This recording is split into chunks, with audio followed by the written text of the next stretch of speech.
हमारा next topic है loss of citizenship. इसमें क्या क्या देखो प्रोविजंस दिए गए हैं। जो सिटीजनशिप एक्ट 1955 का है वो प्रिस्क्राइब करता है 3 ways whether acquired under the act और prior to its under the constitution, जो कि किस तरीके whether acquired under the act, या तो इस एक्ट द्वारा या फिर जो कॉन्स्टिट्यूशन जब लागू हुआ था तो उसके द्वारा जो भी प्रोविज़न दिए गए हैं उनको बताया गया है यहाँ पे लॉस होने के सिटीजनशिप में। पहला क्या दिया गया है, renunciation of citizenship under section 8 of the citizenship act 1955। इसमें कहा गया है, इसका प्रोसेस है, the a citizen of full age can declare renunciation which is registered by the authorities. मतलब जो कोई फुल एज अटेंड कर चुका है, मान लो 18 साल से ऊपर का है, तो वो अपनी मर्ज़ी से चाहे तो इस देश की सिटीज़नशिप को छोड़ सकता है। और ऐसा करने के लिए उसे जो है रजिस्टर करवाना पड़ेगा खुद को, कहाँ पे, अथॉरिटीज़ द्वारा। इससे क्या होगा कि जो उसकी सिटीज़नशिप है वो ख़त्म हो जाएगी यहाँ पे, जैसे ही वो रजिस्टर हो जाएगा कि वो यहाँ का अब सिटीज़न नहीं है। और the process can be withdrawal with in during what time. मतलब अगर लेकिन जो ये प्रोसेस है कि मतलब उसे सिटीजनशिप से बेदखल कर, मतलब एक तरीके से हटा दिया जाएगा, नहीं माना जाएगा उसको यहाँ का सिटीजन। तो ये जो प्रोविज़न है ये वॉर टाइम पर लागू नहीं होगा। अगर मान लो देश में कोई वॉर टाइम चल रहा है, कोई कहीं पे लड़ाई छिड़ी हुई है और आप उस टाइम पे जो है यहाँ की सिटीजनशिप छोड़ने की बात करते हो, तो क्या कहते हैं, आपको जो है फिर वो वाले जो उस टाइम पे ये वाले प्रोविज़न लागू नहीं होंगे। जब नॉर्मल कंडीशन होगी देश में तभी ये प्रोविज़न लागू होंगे। माइनर चिल्ड्रन के children of the renunciation citizen also loose citizenship but can reclaim it upon returning 18 with in 1 year. मतलब जो चिल्ड्रन है, मान लो कि कोई पूरा फुल एज अटेंड कर चुका है, 18 साल से ज़्यादा का इंसान है कोई, और उसने क्या है, क्या कहते हैं, अपनी मतलब सिटीजनशिप छोड़ दी इंडिया की, उसने बोल दिया, डिक्लेयर कर दिया। अब भाई मान लो उसका कोई बच्चा है, ठीक है, फैमिली में उनके मान लो एक आध बच्चा है जो भी है, और वो अभी 18 साल का था नहीं, ठीक है, वो छोटा था, माइनर था। तो भैया जब पेरेंट्स की सिटीजनशिप जाएगी तो माइनर की भी चली जाएगी फिर उस टाइम पे, ठीक है। उस जब आपके फादर ने या मदर ने किसी ने सिटीजनशिप यहाँ की छोड़ी है तो आपकी भी जाएगी अगर आप माइनर हो।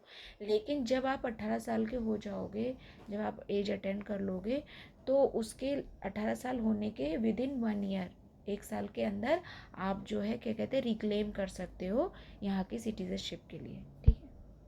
फिर क्या, टर्मिनेशन ऑफ सिटीजनशिप, ये दिया हुआ अंडर सेक्शन 9। इसमें क्या कहा गया, automatic loss, voluntary acquiring another country citizenship results in automatic loss in of Indian citizenship. इसमें क्या कहा गया कि अगर आप अपनी मर्ज़ी से किसी दूसरे देश की सिटीजनशिप को एक्वायर करते हो तो फिर इंडिया की, मतलब यहाँ की जो इंडियन सिटीजनशिप है वो ऑटोमेटिकली लॉस हो जाएगी जैसे ही आप दूसरे देश की, दूसरे कंट्री की सिटीजनशिप को एक्वायर करोगे। एक्सेप्शन क्या है, और ये भी उस टाइम पे लागू नहीं होगा जब कंडीशन वॉर टाइम वाली चल रही हो देश में। फिर क्या, deprivation of citizenship under section 10, citizenship can be revoked by the government. जो है इसमें कौन से प्रोविज़न दिए रखे हैं कि किस तरीके से जो है आपकी सिटीजनशिप जो है वो रिवोक कर दी जाएगी गवर्नमेंट के द्वारा, अगर आप एक्वायर्ड थ्रू डिसीट, मतलब आप किसी फ्रॉड के द्वारा, सोचो आप हमारे देश में एंट्री करिए, या आपने कोई मान लो फर्जी कागजात वगैरह बना के आपने किसी तरीके से सिटीज़नशिप के लिए अप्लाई करा और आप सिटीज़न यहाँ के रजिस्टर हो गए, फिर बाद में पता चलता है गवर्नमेंट को, तो तब भी आपकी जो है वो सिटीज़नशिप यहाँ से छीन ली जाएगी एक तरीके से। डिसलॉयल्टी, अगर आप डिसलॉयल्टी दिखाते हो to the constitution of India. फिर अनलॉफुल ट्रेड में अगर आप इंगेज होते हो तो एनिमीज़, और ड्यूरिंग द वॉर, वॉर के टाइम पे आप जाके किसी दूसरे देश के लोगों से मिल जाते हो, मतलब जो हमारे दुश्मन हैं, ऐसे टाइम पर भी आपकी जो है सिटीजनशिप को रिवोक कर दिया जाएगा। फिर क्या दिया गया, क्रिमिनल रिकॉर्ड्स, अगर आपके खिलाफ कुछ क्रिमिनल रिकॉर्ड्स पता चलते हैं with in 5 year of gaining citizenship. आपने मान लो अप्लाई किया और आपको सिटीजनशिप मिल गई, और इसके 5 साल के अंदर आपके बारे में कोई क्रिमिनल रिकॉर्ड के बारे में पता चलता है गवर्नमेंट को, तो भी आपकी सिटीजनशिप जो है रिवोक कर दी जाएगी। फिर continuous residence resided outside India for 7 years with exception for students, governments, employees, international organizations, members, those registers to a retain citizenship at consulate। मतलब यहाँ पे क्या कहा गया है कि अगर आप कंटिन्यू जो है 7 साल के लिए कहीं बाहर रहते हो देश से, आप देश में नहीं हो, तो भी आपकी सिटीजनशिप जो है छीनने का अधिकार है गवर्नमेंट के पास। लेकिन एक्सेप्शन क्या क्या है, मान लो कोई स्टूडेंट है जो पढ़ने के लिए गया है, कोई गवर्नमेंट का एम्प्लॉई है अगर वो गया है बाहर, इंटरनेशनल ऑर्गेनाइजेशंस के मेंबर हैं अगर, और those register to retain citizenship at consulate, और जिसने जो है रजिस्टर कर रखा है अपने आप को सिटीजनशिप, मतलब वो कंसुलेट में हमारे रजिस्टर है सिटीजनशिप रिटेन करने के लिए, इनके लिए एक्सेप्शन है। अच्छा, एक शब्द यहाँ पे दिया गया है कंसुलेट। अच्छा, इसमें देखो फर्क, एक होता है एम्बेसी, एक होता है कंसुलेट, एक होता है हाई कमीशन, 3 होते हैं। एम्बेसी क्या होती है? एम्बेसी वो होती है जो कि लोकेटेड हो होस्ट कंट्री कैपिटल सिटी में। मतलब मान लो कि हमारे देश से जो है दूसरे देश में डिप्लोमेट्स गए, लेकिन वो देश की कैपिटल है उस देश की, जैसे कि मान लो बाहर का कोई है और वो हमारे, तो ये अलग अलग स्टेट में भी हो सकते हैं, लेकिन जो दिल्ली में होगा, ठीक है, तो उसे कहा जाएगा एम्बेसी। फिर ये फोकस करते हैं high level political and diplomatic relation including negotiation, treaties और कल्चर एंगेज। इनके पास हाई लेवल पॉलिटिकल और डिप्लोमेटिक रिलेशन पे ये फोकस करते हैं। फिर क्या है, provide full range of services including consular service, art, assisting citizens, visa processing and promoting trade and investment. ये जो है फुल रेंज ऑफ सर्विसेज जो है प्रोवाइड करवाते हैं, जो कि जिसमें आती हैं कौन कौन सी सर्विसेज, असिस्टिंग सिटीजन, मतलब अगर किसी दिक्कत, आप फॉरेन कंट्रीज़ में हो, आपको किसी फॉरेन कंट्री में हो आप, और आपको किसी चीज़ के लिए दिक्कत हो रही है, कोई ऐसी समस्या आ गई है, तो आप जो है वहाँ पे एम्बेसी में जाइए, तो वो आपकी समस्या का समाधान करने की कोशिश करते हैं, पूरी तरीके से वो सिटीजन्स की हेल्प करते हैं। वीज़ा प्रोसेसिंग में कोई दिक्कत हो तो वो भी इनके थ्रू होती है। प्रमोट करते हैं ट्रेड और इन्वेस्टमेंट को। फिर led by ambassador, official representative of government, और यहाँ पे जो है एम्बेसीज में जो डिप्लोमेंट होते हैं उन्हें एम्बेसडर्स कहा जाते हैं, जो कि ऑफिशियल रिप्रेजेंटेटिव होते हैं गवर्नमेंट के। फिर नेक्स्ट यहाँ पे दिया गया है कंसुलेट क्या होता है, major cities other than capital. देखो, दूसरे देश की मेजर सिटी होती हैं वो, लेकिन वो कैपिटल सिटी नहीं होती हैं। वहाँ पर जो डिप्लोमेट्स पोस्टेड होते हैं या ऑफिसेज होते हैं, तो उनको जो है कंसुलेट कहा जाता है। फिर कंसुलर सर्विसेज प्रोवाइड करवाते हैं ये लोग, ठीक है, इशू करते हैं passport, notarizing document, assisting with emergencies and promoting economic ties. और यहाँ पे जो है ये लोग असिस्ट करते हैं, कोई इमरजेंसी आ जाती है किसी सिटीजन को, या फिर इशू उठता है कोई पासपोर्ट के साथ, ठीक है, इस टाइप में की समस्याएं ये सुलझाते हैं, और ये लेड किया जाता है बाय कंसुल। यहाँ पे एम्बेसडर था और यहाँ पे कंसुल होता है। फिर एम्बेसी और हाई कमीशन में क्या डिफरेंस होता है?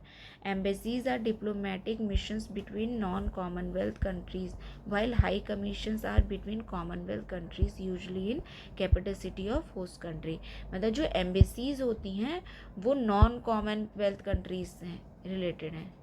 हमारे जो diplomatic mission non Commonwealth countries में हैं उनको जो है एम्बेसीज कहा जाता है, और जबकि हाई कमीशन वहाँ पे कहा जाता है जो कि बिटवीन कमीशन जो कॉमनवेल्थ वाली कंट्रीज़ हैं, ठीक है, उनके साथ वहाँ पर जो डिप्लोमेटिक मिशंस होते हैं उन कंट्रीज़ में जो कि कॉमनवेल्थ की मेंबर हैं, कॉमनवेल्थ नेशन की मेंबर हैं, तो वैसी जगह पे हाई कमिश्नर्स होते हैं, ठीक है, हाई कमीशंस। और यूजुअली ये जो होती हैं वो दोनों जो है capital city of host country में होती हैं। अब एक बात है यहाँ पे कॉमनवेल्थ कंट्रीज। कॉमनवेल्थ कंट्रीज़ वो होती हैं, इसमें शायद कितने 156 या 56 मेंबर्स हैं, 56 कंट्रीज़ हैं इसमें, जिसमें से मोस्ट ऑफ द कंट्रीज़ जो हैं वो पार्ट रही हैं ब्रिटिश एम्पायर का, that corporate on shared values and goals including development, democracy and peace। और ये एक वॉलंटरी एसोसिएशन है, मतलब यहाँ पे कोई कंपलसरी नहीं है कि आपको इसको ज्वाइन करना है या नहीं करना है, ठीक है। फिर नेक्स्ट क्या दिया गया है, सिटीजनशिप अमेंडमेंट एक्ट 2019 का। इसमें क्या कहा गया है, इसमें डेफिनेशन ऑफ इलीगल माइग्रेंट की बताई गई है। क्या a foreigner entering in India without valid documents और overstaying is an illegal migrant. मतलब एक फॉरेनर जो इंडिया में एंट्री कर रहा है विदाउट वैलिड डॉक्यूमेंट्स, उसके पास वैलिड डॉक्यूमेंट्स नहीं है, और या फिर ओवर स्टेइंग कर रहा है, मतलब एक टाइम है, फॉरेनर यहाँ जब आते हैं तो उनका एक टाइम लिमिट होती है कि उनको पर्टिकुलर इतने टाइम के लिए यहाँ रुकना है। अगर आप बिना मतलब वो इन्फॉर्म किए आप यहाँ पे ओवर स्टेइंग कर रहे हो तो ऐसे लोगों को इलीगल माइग्रेंट की कैटेगरी में रखा जाता है। Illegal migrants can not acquire Indian citizenship, और इलीगल माइग्रेंट जो हैं उन्हें जो है इंडियन सिटीजनशिप एक्वायर करने का हक नहीं है, मतलब वो नहीं कर सकते। सिटीजनशिप फॉर परसिक्यूटेड माइग्रेंट्स के, इनके लिए जो परसिक्यूटेड माइग्रेंट्स हैं उनको लेकर क्या प्रोविज़न है स्पेशली, तो इसमें क्या एग्जेम्पशंस कर रखा है हिंदू, सिख, बुद्धिस्ट, जैन, पारसीज और क्रिश्चियन। ये जो 6 कम्युनिटीज़ हैं फ्रॉम अफ़गानिस्तान, बांग्लादेश और पाकिस्तान, इन 3 देशों से जिन्होंने एंट्री की है बिफोर 31 दिसंबर 2014 आर एग्जेम्प्ट। मतलब जो ये वाला प्रोसीजर ये वाला प्रोविज़न है कि फ़ॉरेन एंटर करेंगे विदाउट वैलिड डॉक्यूमेंट और ओवर स्टेइंग कर लेंगे तो उन्हें लीगल माइग्रेंट माना जाएगा, और ऐसे लोगों को सिटीजनशिप देना अलाउड नहीं है। लेकिन ये एक्सेप्शन है, मतलब क्या इनको एग्जेम्पशन मिला हुआ है हिंदुओं को, सिख्स को, बुद्धिस्ट, जैन, पारसीज और क्रिश्चियन को, जो कि अफ़गानिस्तान, बांग्लादेश या फिर पाकिस्तान के हैं और 31 दिसंबर 2014 से पहले यहाँ पर एंट्री कर चुके हैं, तो उनको इसके अंदर नहीं रखा जाएगा, उन्हें लीगल माइग्रेंट्स नहीं माना जाएगा। Reduce requirement citizenship amendments for these groups is 5 year instead of 11 year. और जो सिटीजनशिप जो रिक्वायरमेंट है दिस ग्रुप की, उन्हें जो है क्या कहते हैं सिर्फ 5 ईयर, मतलब जो 11 साल रहते हैं ना पहले कंटिन्यू वाला, तो उन्हें सिर्फ 5 ईयर वाला मतलब कॉन्सेप्ट है, उसमें 11 साल वाला नहीं है। एक्सक्लूजन क्या है, tribal areas exemption do not apply to tribal area of Assam, Meghalaya, Mizoram and Tripura. इसमें ये कहा गया है कि जो ट्राइबल एरियाज़ हैं उनको जो है एग्जेम्प्ट किया गया है, मतलब ऐसी जगह पर जैसे असम हो गया, मेघालय हो गया, मिजोरम, त्रिपुरा, जो कि 6 शेड्यूल वाली स्टेट्स हैं, यहाँ पर जो है ये वाले प्रोविज़न सिटीजनशिप एक्ट वाले लागू नहीं होंगे, ठीक है। मतलब यहाँ पे तुम आके मतलब अपनी मर्ज़ी से लीगल माइग्रेंट आए और वो कहें कि मैं ये दिसंबर 31 और 2014 से पहले से आया हूँ, तो यहाँ पे क्या कहते हैं मैं जो है यहाँ का सिटीज़न हो गया हूँ, तो वहाँ पर ये लागू नहीं है। और इनर लाइन एरिया कौन कौन से हैं, बंगाल ईस्टर्न फ्रंटियर रेगुलेशन 1873 के अंडर में इनको जो है नोटिफाई किया गया है, किसको, अरुणाचल प्रदेश, मिज़ोरम और मणिपुर विद नागालैंड। ये वाले स्टेट देखो ये वाले आप देखोगे स्टेट, और जो ये वाले हैं बंगाल फ्रंटियर रेगुलेशन के अंडर में जो आ रहे हैं 6 शेड्यूल वाले और ये इनर लाइन एरिया, ये जो दोनों कैटेगरी के एरिया है ना, ये आप देखोगे ना ये बॉर्डरिंग लाइन पर है, मतलब जो बॉर्डर एरियाज़ हैं कंट्री के स्ट्रेटेजिक पोजीशन पे हैं ये उसकी, तो ऐसी जगह पे माइग्रेंट्स आने के चांसेस ज़्यादा हैं। भैया देखो थोड़ा सा ही तो फ़र्क होता है अपने देश की बाउंड्री में और दूसरे देश की बाउंड्री में, कोई बहुत कई किलोमीटर तक का दूर का तो कर नहीं रखा है कि, और फिर ऐसे ये वाले जो है ना कभी इंडियन सब वो जो एरिया है, मतलब जैसे कि जहाँ से हम कह रहे हैं कि इलीगल माइग्रेंट हैं, तो ये सारे एरिया फॉरेन कंट्री से जुड़े हुए हैं, ठीक है। तो यहाँ से घुसपैठ होना मतलब बहुत आम बात है, हो सकती है बहुत आसानी से, जबकि इतना आसान नहीं है, सब कुछ रिस्ट्रिक्शंस लगा रखी हैं, ठीक है, उतनी सिक्योरिटी लगा रखी है, लेकिन फिर भी ना किसी न किसी तरीके से यहाँ घुसना आसान है। तो अगर आप इन स्टेट्स में, जो ये बॉर्डर वाली एक तरीके से स्टेट है, इनर लाइन एरिया और ट्राइबल एरिया वाली, 6 शेड्यूल वाली, तो यहाँ पे अगर आप वहाँ से अगर इलीगली आए तो आप ऐसी जगह में तो ही रुकोगे। आप फिर वहाँ मान लो कि आप असम वाली साइड में, मान लो मिज़ोरम या मिज़ोरम कह रही हूँ, म्यांमार से अगर आप दाखिल हुए हो इलीगली, तो आप दिल्ली में आके थोड़ी तुरंत रहने लगोगे। आप वहीं की किसी एरिया में रहने को अपनी लाइवलीहुड का एफर्ट करोगे। तो क्या होगा कि मतलब फिर तो इसीलिए ऐसी जो स्टेट्स हैं जो बॉर्डरिंग है, उन्हें जो एग्जेम्प्ट कर दिया गया है। मतलब अगर आप यहाँ पे हो सेटल और आप पाए जाते हो ऐसा कोई भी मतलब जो कि आपको इलीगल माइग्रेंट घोषित कर देगा, तो फिर आप अलाउड नहीं हो यहाँ की सिटीजनशिप के लिए। फिर अब नेक्स्ट में हमारे दे रखा है comparison between NRI, PIO, OCI card holder के बारे में। डेफिनेशन क्या है?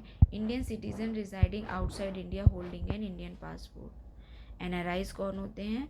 NRIs वो होते हैं जो इंडियन सिटीजन हैं लेकिन रिजाइड कर रहे हैं outside India, holding an Indian passport, और उनके पास जो है इंडिया का पासपोर्ट है।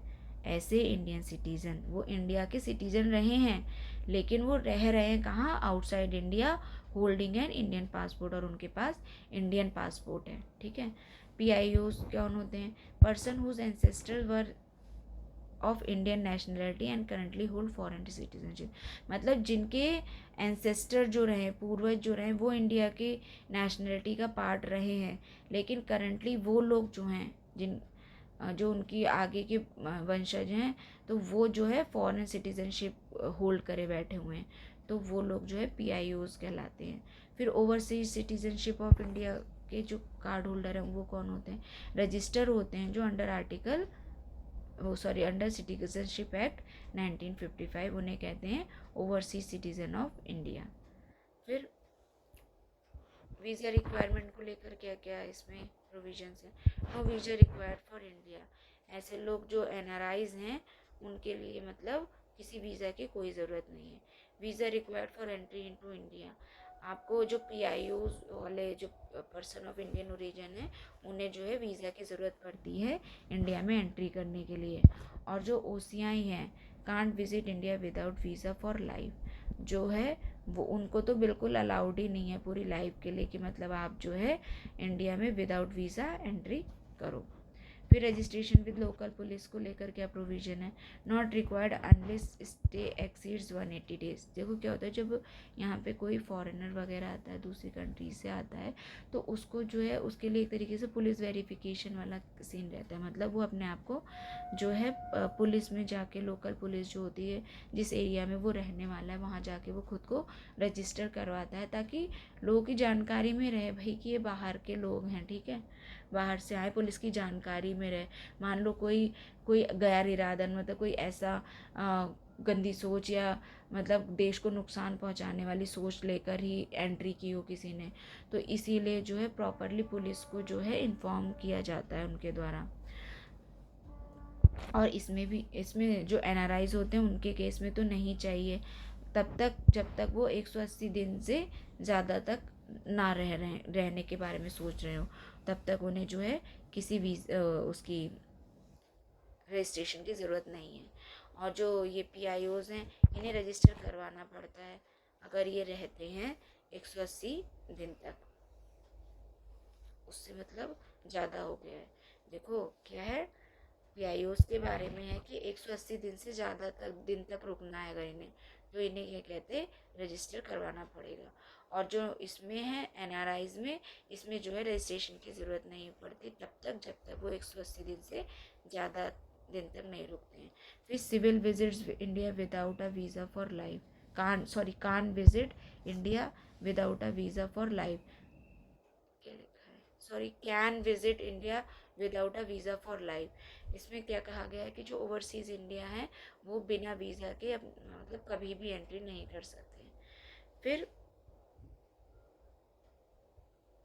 एक सेकेंड, अच्छा ये तो हम कर चुके हैं। इसमें क्या है, not required to register with police authority, इनको जो है यहाँ पे रजिस्टर करने, जो पुलिस अथॉरिटी के पास रजिस्टर करने की खुद को ज़रूरत नहीं होती है। बेनिफिट्स क्या क्या होते हैं, देखो benefits available to Indian citizen subject to government notification, मतलब अगर गवर्नमेंट ने कोई नोटिफाई कर रखा है तो इन्हें बेनिफिट मिलेंगे, अदरवाइज नहीं। इनको कोई नो स्पेसिफिक बेनिफिट, इन्हें कोई स्पेसिफिक बेनिफिट नहीं दिया जाता है। मल्टीपल लाइफ लॉन्ग वीज़ाज होते हैं, exemption from FRO registration, parity with NRIs excluding agriculture, plantation, country adoption, parity in Indian domestic affairs, मतलब इन्हें जो है मल्टीपल लाइफ लॉन्ग वीज़ाज मिलते हैं। फिर एग्जेम्पशन फ्रॉम FRO और रजिस्ट्रेशन, वहाँ पे आप रजिस्ट्रेशन नहीं कर सकते। कहाँ पे, FRO में। ये क्या होता है, Foreign Regional Registration Office. It is a government agency in India that manages the stay registration और movement of foreign nationals. तो वहाँ पे जो है आपको मतलब एग्जेम्पशन दिया जाता है। पैरिटी विद NRIs होती है इनकी, सिर्फ किस मतलब आप जो है एक तरीके से इनके बराबर होते हैं जो NRIs होते हैं। सिर्फ कौन कौन से एरिया एक्सक्लूड है, एग्रीकल्चर प्लांटेशन में आप उनके बराबर नहीं हो। इंटर कंट्री एडॉप्शन हो सकता है। Parity in domestic air affair भी इनको जो है मिलता है। फिर एक्टिविटीज़ इन इंडिया में क्या है, ऑल एक्टिविटीज़ कैन अंडरटेकन, ये यहाँ पे जो है सारी एक्टिविटीज़ जो है परफॉर्म कर सकते हैं। मतलब कि क्या क्या ये यहाँ पे आके जैसे कर सकते हैं। अब दूसरे देश का है तो यहाँ पे अब वही बात है, कंट्री को हानि पहुँचाने वाली चीज़ों को छोड़कर बाकी सारी एक्टिविटीज़ आप यहाँ पे कर सकते हैं।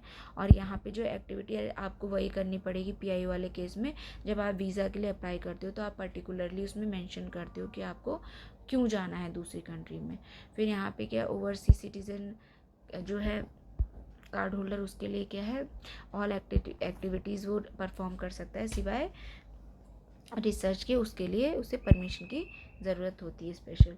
फिर सिटीज़नशिप एलिजिबिलिटी क्या है, ये इंडियन सिटीज़नशिप कहलाते हैं। Must be ordinarily registered in India for 7 years to apply for registration. और जो ये होते हैं PIOs, ये अगर 7 साल कंटिन्यू रहेंगे तभी जो है मतलब अप्लाई कर सकते हैं इंडियन सिटीज़नशिप रजिस्ट्रेशन के लिए। फिर क्या है, after 5 years as an OCI and 12 months residence eligible for Indian citizenship. अगर आप 5 साल तक यहाँ रहते हो कंटिन्यू उस एज एन OCI, ठीक है, उसके बाद क्या है, आप 12 मंथ तक यहाँ पे और रुकते हो, तब आप एलिजिबल हो इंडियन सिटीजनशिप के लिए। नोट किया, the person of Indian origin PIO card scheme has been withdrawn by government of India and has been merged with the overseas citizen of India card scheme with effect from 9 January 2015 से। 9 January 2015 से जो है, जो PIOs थे, जो person of Indian origin थे, उनकी जो कार्ड वाली स्कीम थी उसे जो है गवर्नमेंट ने विड्रॉ कर लिया। मतलब उनके जो स्पेशल प्रोविज़न जो भी थे ना, उनका मेंशन उन्हें हटा लिया गया है बाय गवर्नमेंट ऑफ इंडिया। और इन लोगों को मर्ज कर दिया गया है किसके साथ, in overseas citizen of India card scheme के द्वारा। कब से, 9 जनवरी 2015 से। फिर कैंसिलेशन ऑफ OCI रजिस्ट्रेशन क्या है, द सेंट्रल गवर्नमेंट में cancel OCI registration for fraud वाले केसेस में कर सकते हैं। अगर आपने फ्रॉडेंटली जो है ये कहते OCI कार्ड रजिस्ट्रेशन करवाया। फिर अगर आपके खिलाफ कोई क्रिमिनल रिकॉर्ड है, अगर आप 2+ ईयर और 5 साल से 2 से 5 साल तक की कैद में मतलब रहे हो तो भी।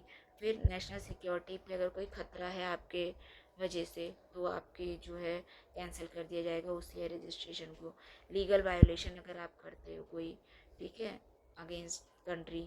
फिर hearing required, OCI holders must be given a chance to be heard before cancellation.